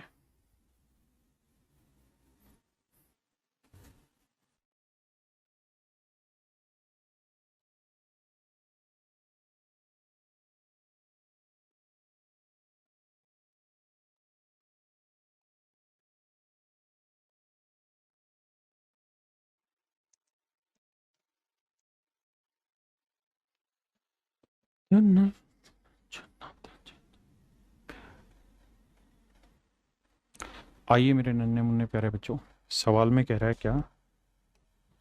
कहता है ए बी सी और डी ई एफ दो ट्रायंगल है। एक है मेरे प्यारे बच्चों ए बी सी, अच्छा यहां देखा करो, ए और एफ बराबर लेना है, बी और डी बराबर लेना है, ए बी डी, और सी और ई बराबर लेना है। यहां से पहचाना करो कि जब ये सिमिलर दे रखी ना कॉन्ग्रुएंट दे रखी, माफ करिए, तो यहां से सेटल क्या करें। अब कह रहा है ए बी की लेंथ है 5, बहुत बढ़िया, बी एंगल जो है वो 40 डिग्री है, और भैया ए 80 डिग्री है, बहुत बढ़िया जी, सुभान अल्लाह। Then which of the following true, तो कहता है इनमें से कौन सी स्टेटमेंट ट्रू है। तो देखिए मेरे बच्चे, एक बात बताओ, दोनों कॉन्ग्रुएंट है तो ये 5 है तो नेचुरल है ये 5 होगी, ये 80 है तो ये 80 होना है, ये 40 है तो ये भी 40 होना है, क्योंकि कॉन्ग्रुएंसी इसके अकॉर्डिंग ही हमने वहां पे डाटा सेट किया है। अब कह रहा है बताओ कौन सा सही होगा, तो भैया ये बताओ, ये 40 और 80 120 तो ये होगा 60। तो कह रहा है कि भैया डीएफ की लेंथ 5 होगी, तो डीएफ की लेंथ ही 5 होनी है, ये तो गलत है, डीई है, ये भी गलत है, तो या तो ये सही है या ये सही है। और कह रहा है एंगल ई की वैल्यू क्या होनी चाहिए, 60 डिग्री, तो ई 60 यहां पे, तो ऑप्शन सी करेक्ट है, ए गलत है, बी गलत है, डी गलत है, तो ऑप्शन सी करेक्ट है। देखो यार, ट्रायंगल एक्स वाई जेड और ट्रायंगल एल एम आर दोनों आपस में कॉन्ग्रुएंट दे रखी हैं, तो ध्यान ये देना कि एक्स एल के इक्वल होना है, एक्स जो है वो एल के रिस्पेक्ट में जाएगा, वाई जो है एम के रिस्पेक्ट में जाएगा, और जेड मेरे प्यारे बच्चों आर के रिस्पेक्ट में जाएगा। बिल्कुल ठीक है। अब कह रहा है कि भैया कहानी आगे की बताओ, अगर ये कॉन्ग्रुएंट है ही तो हर एक करस्पॉन्डिंग साइड इक्वल होनी है। तो यहां देखोगे वाईफाई टावर के सामने 2m+1 है, 2m+1 है, जबकि यहां वाईफाई टावर के सामने है कितनी मेरे बच्चे, 5। तो m की वैल्यू सोल्व करोगे तो निकल के आएगी 2। बहुत बढ़िया। यहां सिंगल एंगल के सामने है 2p+2, और यहां सिंगल एंगल के सामने है मेरे प्यारे बच्चों 8। तो भैया 2p p की वैल्यू आएगी 3। अब बचा हमारा मेरे बच्चे क्या, यहां डबल एंगल के सामने है 2x-1, और यहां डबल एंगल के सामने है 7। तो मेरे बच्चे x की वैल्यू आई 4। अब कह रहा है x + p + m को जोड़ो, तो 2 और 3 5 और 4 9, तो आंसर आ जाएगा 9। Option C is your right answer मेरे बच्चे। कह रहा है भाई दोनों ही ट्रायंगलें आपस में कॉन्ग्रुएंट हैं। देखो अभी शुरुआत में ना बहुत बेसिक पढ़ रहे हो, तो जब बेसिक पढ़ रहे हो ना तो वहां आपको सिंपली बस नाम नाम रखना है। अभी पेपर के जो क्वेश्चन है वो थोड़े अच्छे लेवल के होते हैं, वो समझाऊंगा। मैंने बी के कॉरेस्पॉन्डिंग ए लिया है, ध्यान देना, मैंने पी के करस्पॉन्डिंग एस लिया है, और मेरे पेपर बच्चों मैंने क्यू के करस्पॉन्डिंग आर लिया है।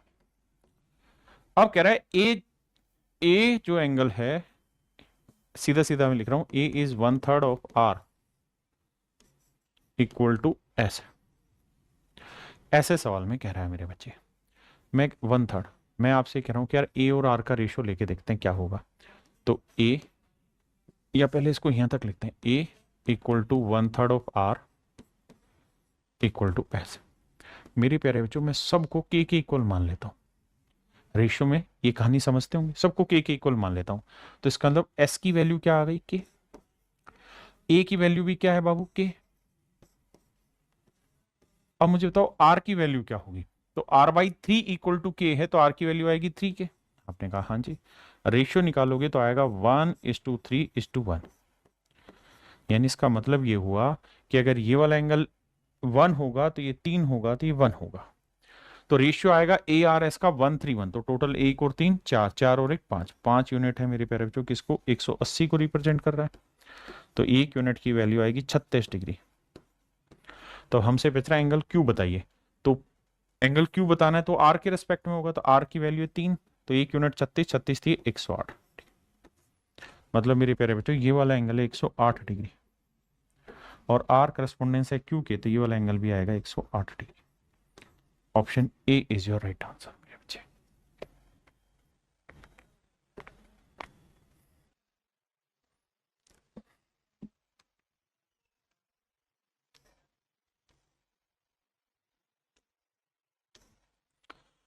देखो मेरे बच्चे, कहता है एबीसी और डीईएफ क्रम से सर्वांग समय, यानी ए डी के साथ रिलेट कर रहा है, ए बी सी और डी ई एफ। ए मेरे बच्चे रिलेट कर रहा है डी से, बी रिलेट कर रहा है किससे, ई से, और सी रिलेट कर रहा है एफ से। ऐसा मैं नहीं, सवाल कह रहा है। आगे कह रहा है यदि ए बी की लेंथ 6 सेंटीमीटर हो और डी ई की लेंथ भी 6 ही हो, BC की लेंथ 8 है और ये लेंथ भी 8 है, B 30 डिग्री हो तो D प्लस C निकालो यार, बड़ा आसान है। देखो ये 30 है तो ये वाला एंगल भी मेरे प्यारे बच्चों क्या होगा, 30 डिग्री। अब कह रहे हैं D प्लस C की वैल्यू बताओ क्या होगी। तो मेरे बच्चे एक बात बताओ, एंगल D अगर थीटा होगा तो एंगल A भी थीटा होगा, और अगर एंगल F अल्फा है तो एंगल C भी अल्फा होगा, क्योंकि करस्पॉन्डिंग है। और मुझसे ये तो पूछ रहा है थीटा प्लस अल्फा बताओ, तो तीनों कोणों का जोड़ 180, 180 में से 30 घटाएंगे मेरे प्यारे बच्चों, क्या बचा, 150 डिग्री। तो मेरा राइट आंसर जो होगा मेरे प्यारे बच्चों वो होगा 150 डिग्री। देखो यार इस सवाल में करना है, सवाल में कह रहा है C is the mid point of A B. C जो है वो ए बी का मिड पॉइंट है मेरे बच्चे। अगर सी ए बी का मिड पॉइंट है तो मतलब ये लाइन और ये लाइन आपस में इक्वल है, बिल्कुल ठीक है जी। साथ में कह रहा है B A D is equal to C B E. B A D ये वाला जो एंगल है ये ये है किसके बराबर, सी बी ई के, सी बी ई के इस वाले एंगल के बराबर। एंड ई सी ए, ई सी ए ये वाला जो एंगल है ये इक्वल दे रखा है मेरे बच्चे डी सी बी के, इस वाले एंगल के इक्वल दे रखा है। बहुत बढ़िया।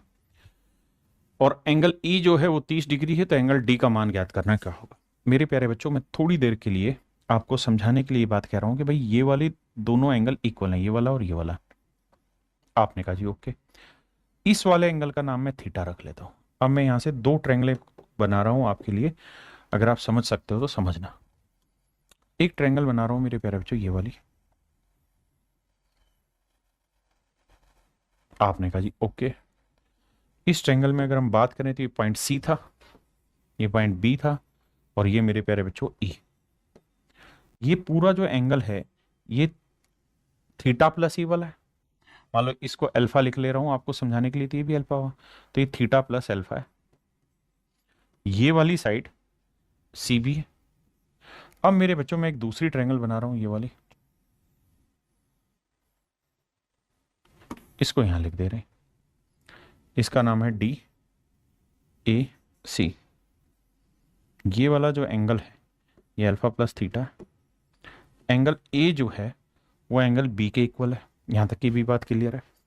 अब मेरे प्यारे बच्चों एंगल ई जो दे रखा है वो 30 डिग्री है, तो कह रहा है एंगल डी क्या होगा। मेरे बच्चों दो बातें समझो। पहली बात तो ये कि ये दोनों साइडें इक्वल दे रखी हैं, ए सी और बी सी बराबर दे रखी हैं। मेरे बच्चे अगर ध्यान दोगे तो ये वाला जो कोण है, ये वाला जो एंगल है इस वाले एंगल के इक्वल दे रखा है। आपने कहा हाँ, तो अगर मेरे बच्चे ये कोण इस वाले कोण के बराबर आ गया, ये कोण इस वाले कोण के बराबर आ गया, दो कोण बराबर हो गए, त्रिभुज सिमिलर होगी, सर्वांग सम की तो जरूरत ही नहीं है, और सिमिलर होगी तो इसका तीसरा एंगल 30 डिग्री है, तो इसका भी हर हाल में तीसरा एंगल 30 डिग्री ही होगा।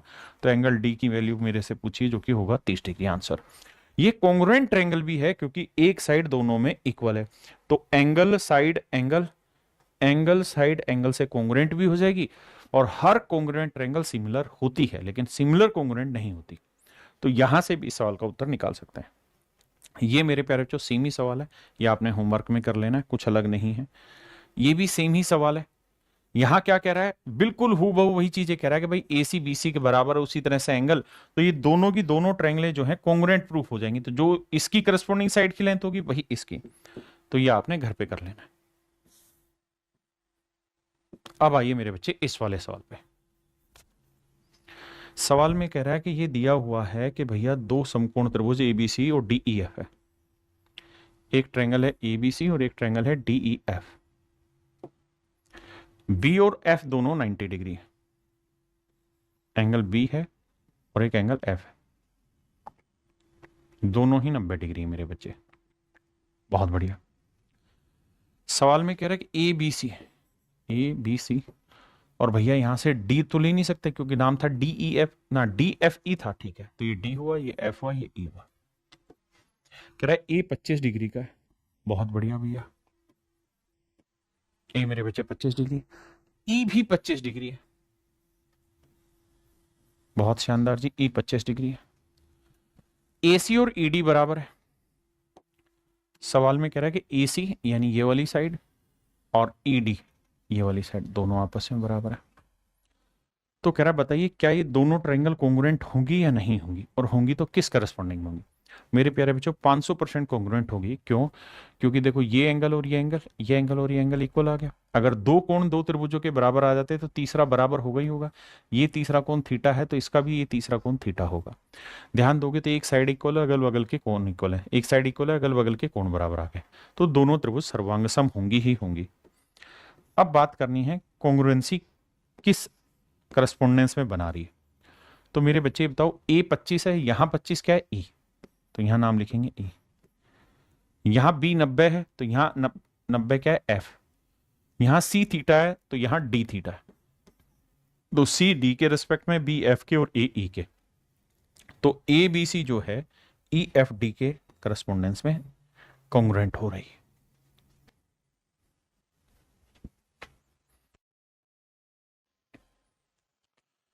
देखिए मेरे प्यारे बच्चों, सवाल में कह रहा है कि दोनों ट्रायंगल आपस में सिमिलर हैं, ए बी सी और पी क्यू आर। आइए भाई, कॉन्ग्रुएंसी धीरे धीरे समझ में आनी शुरू होगी। ए बी सी और पी क्यू आर दोनों ही कॉन्ग्रुएंट है। तो A B C P Q R, मोटी बात यह है कि पी ए के करस्पोंडेंस में दे रखा है, बी के करस्पोंडिंग में क्यू दिया हुआ है मेरे बच्चे, और सी के करस्पोंडिंग में आर दिया हुआ है। बहुत बढ़िया। ए बी 5 सेंटीमीटर है, बी 40 डिग्री है, ए 80 डिग्री है। बहुत बढ़िया जी। तो निम्नलिखित में से कौन सा कथन सत्य होगा? अब मेरे बच्चे मेरी बात ध्यान से समझना। ये 80 और 40 120, तो ये आएगा 60, और नेचुरल है ये 40 ही होगा, ये 60 ही होगा, और ये 80 होगा। तो मेरे बच्चे यहाँ सी के सामने ये 5 है, तो यहाँ पे भी 60 के सामने 5 होगा। देखिए करस्पोंडेंस जो उसने दिया उसको कंपेयर करना है, ए को पी से, बी को क्यू से, सी को आर से, यानी इसके करस्पोंडेंस में मुझे साइडों को एडजस्ट करना है। किया साहब। करने पे मुझे पता चला कि पी क्यू की लेंथ मेरी 5 आ रही, तो पी क्यू की लेंथ 5 है, तो ये दोनों तो हटाओ, ये हो सकता है। साथ में आर 60 है, पहले वाले में आर 60 है और दूसरे वाले में पी 60 है, तो पी 80 होगा। तो दूसरा गलत है मेरे प्यारे बच्चों, option C is your right answer. हाँ जी यार, ये बेसिक से सवाल है, वही कॉन्ग्रुएंट बनानी है। मतलब कॉन्ग्रुएंट दे रखी थी इसमें, ए बी सी और पी क्यू आर दो कॉन्ग्रुएंट ट्रायंगल दे रखी थी, ए और पी 90 दे रखा था, और बाकी चीजें उसने लिखी हुई हैं, तो करस्पोंडिंग साइड है पूछेगा। ये भी मेरे प्यारे बच्चों बेसिक सवाल आप खुद से करेंगे, इसे मैं कराता हूं, करिए।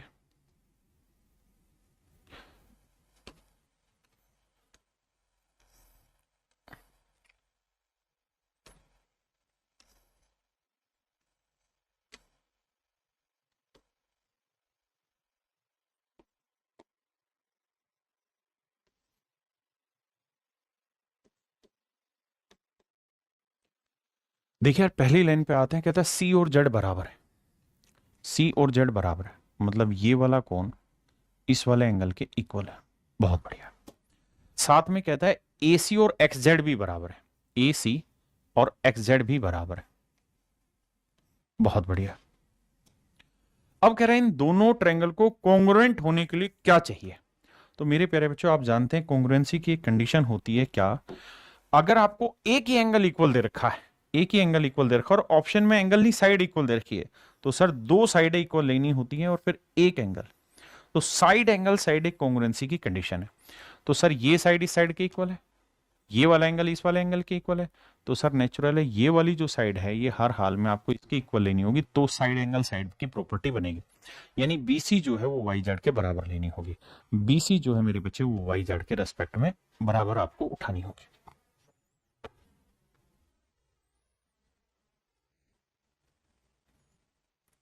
ये मेरे प्यारे बच्चों आपने होमवर्क करना है। सवाल में कह रहा है दोनों ट्रायंगल कॉन्ग्रुएंट है और एंगल साइड एंगल के रेस्पेक्ट में, तो आपको वैल्यू निकालनी है। देखिए मेरे बच्चे,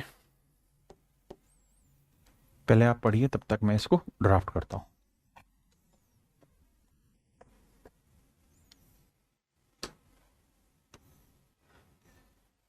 देखिए मोटा मोटा खाका आप समझ गए इनमें सवालों में।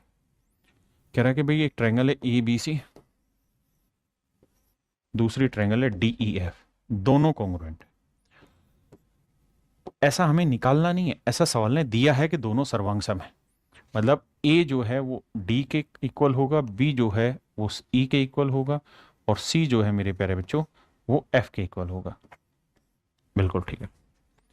तो कहता है निम्न में से कौन सा कथन सत्य है, ये आपको जवाब में बताना है।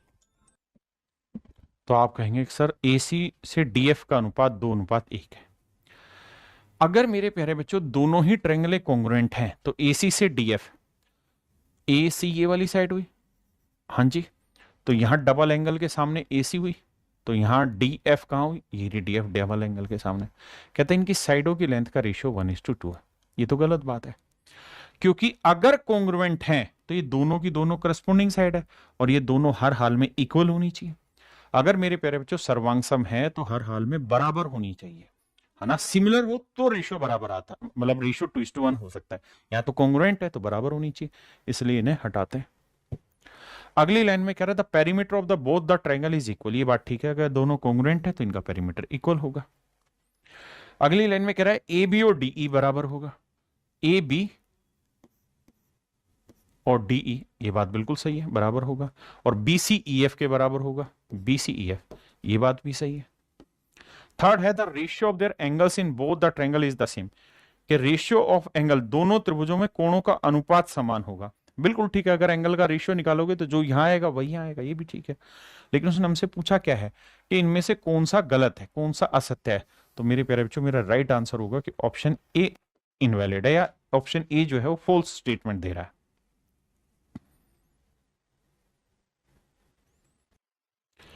देखिए बाबू, सवाल में कह रहा है कि in the given figure A B equal to D B, कहते जो फिगर दी हुई है इसमें ए बी और डी बी बराबर है। ठीक है जी, ए सी और डी सी भी बराबर है, बिल्कुल ठीक दे रखिए। तो ये साइड दोनों में क्या हो गई, कॉमन। अगर आप कंपेयर करने भी लगोगे मेरे प्यारे बच्चों तो डबल के सामने ये वाला एंगल और यहाँ डबल के सामने ये वाला एंगल दोनों बराबर होंगे। यहाँ सिंगल के सामने ये वाला एंगल, यहाँ सिंगल के सामने ये वाला एंगल भी बराबर होंगे, और ये तीसरा एंगल बच गया, तो ये भी आपस में मेरे बच्चे बराबर हो। आपने कहा जी ओके रिपोर्ट है। अब सवाल में कह रहा है कि भाई ए बी डी 58 है, ए बी डी ये पूरा एंगल है 58, ए बी डी, अगर एक पूरा एंगल 58 है तो मेरे बच्चे ये वाला एंगल 29 होगा और ये वाला एंगल भी 29 होगा। क्यों? क्योंकि 58 को दो बराबर हिस्सों में बांटेंगे तो 29 आएगा। बिल्कुल ठीक है। अब आगे कह रहा है डी बी सी, डी कहां है, ये रहा बी सी, तो डी बी सी कितना दे रखा है 2x-4। कह रहा है जी डी बी सी है कितना 29 और ये दे रखा है 2x-4, तो 2x की वैल्यू आई 29 और 4 33, तो x की वैल्यू निकालनी होती तो आंसर आ जाता 33/2। बिल्कुल ठीक है। अगली लाइन में कह रहा है कि ए सी बी, ए सी बी ये है y+15 और D C B, D C B, D C B दे रखा कितना मेरे बच्चे 63 डिग्री। बिल्कुल ठीक है। तो मेरे बाबू ये 63 है तो ये भी 63 ही होगा, बिल्कुल जेन्युइन है। तो ए सी बी का नाम उसने लिखा हुआ है क्या, y+15, तो y+15 जो है वो बराबर है भैया किसके 63 के, रख देते हैं। तो y की वैल्यू आएगी 48, घटाएंगे, बिल्कुल जेन्युइन है। अब हमसे क्या पूछा है मेरे बच्चों, सवाल में हमसे पूछ रहा है कि भाई अगर ये कहानियां है तो बताओ 2x + 5y, तो 2x की वैल्यू कितनी मेरे बच्चे 33/2 और y की वैल्यू कितनी मेरे बच्चे 48, तो 5 × 48, 2 से 2 ये आया 33 और 5 8 40, 5 चौक 20 और 4 24, 240, 3 4 3 7 2, तो मेरे प्यारे बच्चों मेरा आंसर आया 273। Option B is your, my dear student, is your right answer. Option B यहां पे करेक्ट आंसर होगा। देखिए यार इस सवाल में कह रहा है कि ओ ए और ओ सी बराबर है, ओ ए और ओ सी बराबर है, ए बी और बी सी बराबर है, ए डी 6√3 दे रखा है, ए डी 6√3 दे रखा है, तो पूछा सी डी कितना होगा। बहुत प्यारा सवाल है, ध्यान से देखना मेरे बच्चों। मैं बात कर रहा हूं इस ट्रायंगल में और इस ट्रायंगल में। आपने इतने सारे क्वेश्चंस की प्रैक्टिस की है तो बड़ा आसानी से समझ में आ जाएगा। इन दो ट्रायंगल में बात कर रहा हूं। अगर इन दो ट्रायंगल की बात करें मेरे बच्चे हम, तो आपको ये बात समझ में आएगी कि भैया ये वाली साइड इस वाली साइड के इक्वल है, बिल्कुल। ये वाली साइड इस वाली साइड के इक्वल है, बिल्कुल। और ये साइड दोनों ही ट्रायंगल में क्या हो गई मेरे प्यारे बच्चों, कॉमन है। आपने कहा बिल्कुल ठीक बात है, कॉमन हो गई। तो मेरे बच्चे मैं कह सकता हूं कि सर साइड साइड साइड की प्रॉपर्टी के कारण ये दोनों की दोनों ही ट्रायंगलें आपस में कॉन्ग्रुएंट हैं। दोनों त्रिभुजें मेरे प्यारे बच्चों आपस में सर्वांग सम हैं, दोनों त्रिभुजें आपस में सर्वांग सम। आपने कहा जी ओके रिपोर्ट है। अगर दोनों ही ट्रायंगल कॉन्ग्रुएंट हैं मेरे बच्चे, दोनों त्रिभुज सर्वांग सम है, तो एक बात बताना, अगर ये दोनों कॉन्ग्रुएंट ट्रायंगल है तो इसका मतलब मैं ये कह सकता हूं कि यार ये वाला एंगल और ये वाला एंगल इक्वल होगा। अगर ये एंगल थीटा है तो ये वाला एंगल भी क्या होगा, थीटा होगा। आपने कहा बिल्कुल ठीक है। अगर ये दोनों ट्रायंगल कॉन्ग्रुएंट है तो ये एंगल इक्वल होंगे, बिल्कुल सही है। अब मेरे बच्चे मैं यहां पे इस लाइन को थोड़ी देर के लिए हटा देता हूं, समझो ये लाइन है ही नहीं, और ये लाइन नहीं है तो अब आप रीड करोगे कि दोनों ट्रायंगल भी कॉन्ग्रुएंट है। कैसे कॉन्ग्रुएंट है सर? देखो ये वाली साइड दोनों ही ट्रायंगल में कॉमन है, बिल्कुल। ये वाली साइड और ये वाली साइड बराबर दे रखी है, बिल्कुल।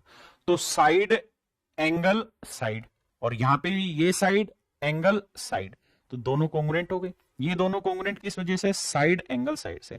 और अगर ये कॉन्ग्रुएंट होगी तो जो लेंथ इसकी होगी वही लेंथ मेरे प्यारे बच्चों इसकी होगी, यानी ऑप्शन बी मेरा बिल्कुल करेक्ट आंसर यहां पर आएगा। तो चलिए मेरे प्यारे बच्चों आज के लिए इतना ही रखते हैं, बाकी आपसे फिर मिलेंगे। Thank you, have a nice day to everyone, thank you.